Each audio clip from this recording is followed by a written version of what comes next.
So today we're going to talk about, or right now we're going to talk about Simpson's rule. So let's start with the same curve we always do. From A to B. And now we want to approximate the area under this curve. And so what we did before, well, firstly we subdivide into subintervals. I'm going to be doing 4, just to give you an idea how it works. And so what have we done before? So let's go through the different things we did.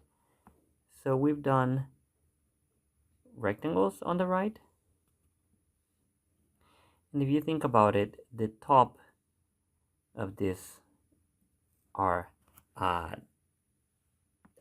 lines, are horizontal lines.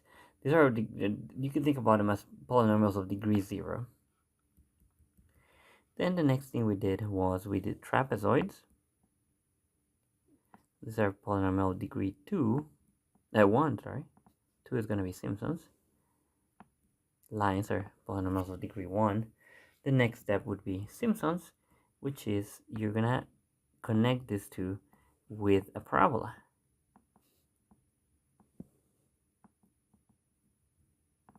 Or the segment of a parabola, rather. That's going to be the idea of Simpson's rule. Now, to determine the coefficients or what the rule looks like, you can follow that in the book. It takes a little bit more work. You have to calculate an integral with the fundamental theorem of calculus and keep track of which are your x's. But the formula works when n is even. So you're going to do the n Simpson rule sum, which is going to be your delta x, which is computed the same way as before. So b minus a over n. This is going to be divided over 3. That's what the formula comes out to be. And then you're going to have f evaluated at x naught. Then you're going to have to put in a pattern. So you're going to have 1, and then your pattern is going to be 4, 2, 4, 2, f of x1, 2, f of x2, and you'll continue like that.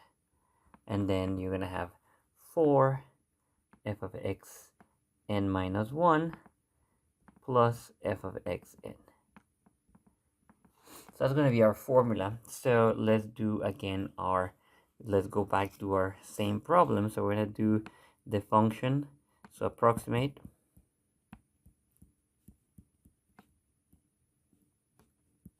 I want to use the same function.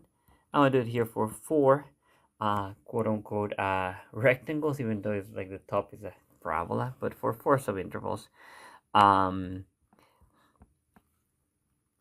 And actually I don't want just the function, I want the integral between 0 and 1. Just the same one I've been doing in the last couple of videos. Using Simpson's rule.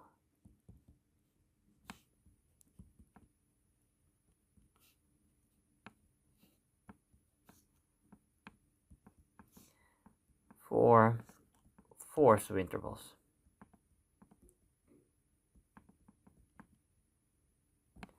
Alright, so let's take a look at what the formula would say. So we need to compute our delta x, which is going to be b minus a, 1 minus 0, over n. We said 4 subintervals, n is the number of subintervals. So 1/4, that's the same we've computed before. And then we have our x naught, if we're starting at 0. Then x1 is going to be 0 plus 1/4. Going to be 1/4. Maybe I should draw the picture. That would have been a good idea. I'll do it in a second. x2 will be 1/2, so 1/4 after 1/4, 1/2. x3 is going to be 3/4, and x4 is equal to 1. So this graph we drew in the previous videos, but just so we're clear as to what's happening here. Right there, that's not it.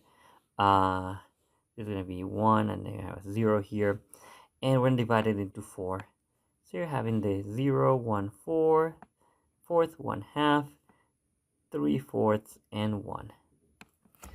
Alright, and so we're dividing here, and we're going to have our parabola on top there. So the formula for Simpson's, for in this case 4, is going to be delta x, which is 1/4 over 3. Then we're going to have f of x naught. So maybe it would have been a good idea to evaluate f there. Let's write it out. So f of 0 plus, then the pattern starts with a 4. F of the x1, which is 1/4, plus 2 times f of 1/2, plus, then next one will be 4. The last one is 4.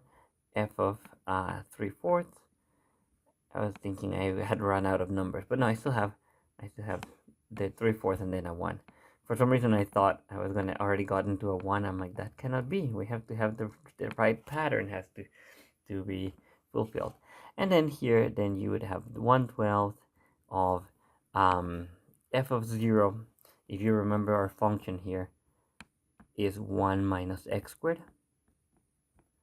So if you evaluate it at 0, it's going to be 1 plus 4 times, when you evaluate f at 1/4, it's going to be 1/4 squared, it'll be 1/16.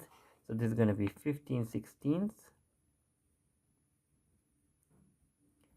The next one is going to be 2 times f of 1/2. So when you have 1/2 here, you get 1/2 squared is going to be 1/4. 1 minus 1/4 is 3/4. Okay, so we continue with 4 times f of 3/4. When you plug 3/4 in here, that's 9/16. 1 minus 9 is going to be 7/16. And then the last one is going to be f of 1, which is going to be 0. Check this number real quick. Okay, so adding here and canceling things out, you end up with 8/12, which is going to be, you can divide by 4, so you get 2/3. So actually, we get the exact value with Simpson with just 4, sub intervals. All right, so now let's compute the area with Simpsons. By the way, we get the exact value because we're approximating a quadratic function with a quadratic, so that makes a lot of sense. I didn't think about it when I was doing it on the tablet, and then I realized, oh, of course we're gonna get the same value. All right, so in any case, let's go ahead and look at this one. So we're gonna choose our x's. I'm gonna do it the same way. So I'm gonna do it just in case you stumble upon this video and haven't seen the ones before.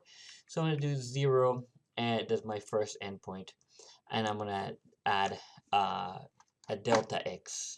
But I'm gonna then fix that delta x by putting dollar signs at the beginning of each one. Well, I made a mess. Oh, because I put A instead of B. Well, that would make sense. All right, so we get that. And then we just scroll all the way till we get 1. All right, so that's that. So we're gonna evaluate the function the same as we did before.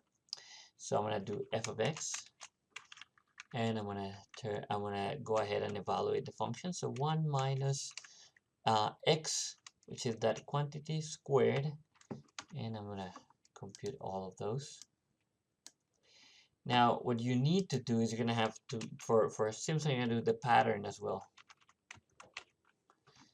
Remember, you have to have the pattern with 1, 4, 2, 4, 2, 4, 2, 4, and the last one is a 1. And then you're going to multiply f of x times the coefficient that you need.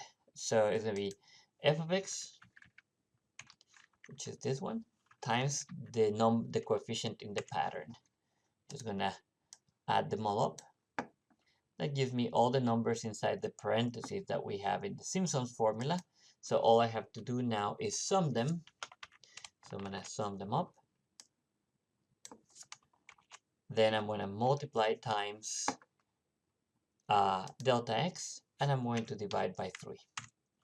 And that, of course, gives me the exact value as we had said, but we had already gotten the exact value before. So this is S of 8, and of course, if the the formula, the function I gave you wouldn't have been a quadratic, then we would have had some sort of error, very minimal though. Simpson is very fast. So in this case it's 0 because it's 2/3 minus 2/3. That's going to be 0. All right, so this one right here is going to be Simpson's.